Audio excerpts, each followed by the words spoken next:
আসসালামু আলাইকুম রহমতুল্লাহ। আশা করি তোমরা সবাই ভালো আছো। আজকের এই ক্লাসে আমরা আলোচনা করব অষ্টম শ্রেণীর নতুন কারিকুলামের ইসলাম শিক্ষা বইয়ের ৬০ নাম্বার পেজের একক বা জোড়ায় কাজটা যে রয়েছে এটার নমুনা উত্তর আজকে দেখব। চলো একক বা জোড়ায় কাজটা আগে দেখে নেই। শিক্ষকের আজকের আলোচনা আলোকে শিক্ষার্থীরা হজের তাৎপর্য খাতায় একক বা জোড়ায় লিখবে। চলো এর নমুনা উত্তর দেখে আসি।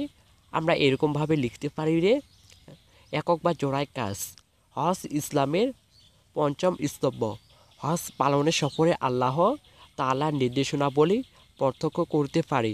ফলে আমাদের ঈমান মজবুত হয়, তাকওয়া বা আল্লাহ ভীতি বৃদ্ধি পায়। হজ আত্মিক পরিশুদ্ধি অর্জনের মাধ্যম।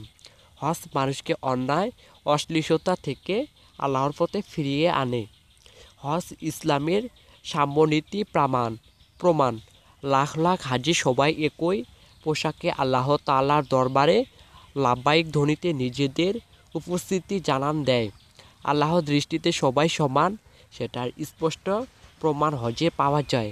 হজের মাধ্যমে মুসলিমদের ঐক্য ও বিভ্রান্তের বন্ধন দৃশ্য হয়। দেশ, ভাষা ও জীবন চার আলাদা হওয়ার পরও সবাই সুশৃঙ্খলভাবে হজের কার্যাবলী আদায় করে, একে অপরকে সহযোগিতা করে। সঠিকভাবে হজ পালন করতে পারলে হাজিরা নবজাতকের মতো নিষ্পাপ হয়ে ফিরেন। হজ পালন হাজিদের জন্য আখিরাত ও জীবন কল্যাণ বয়ে আনে। তাই একজন মুসলিমের জীবনে হজের তাৎপর্য অপরিসীম। এই ছিল তোমাদের অষ্টম শ্রেণীর ইসলাম শিক্ষা বইয়ের ৬০ নম্বর পেজের সমাধান।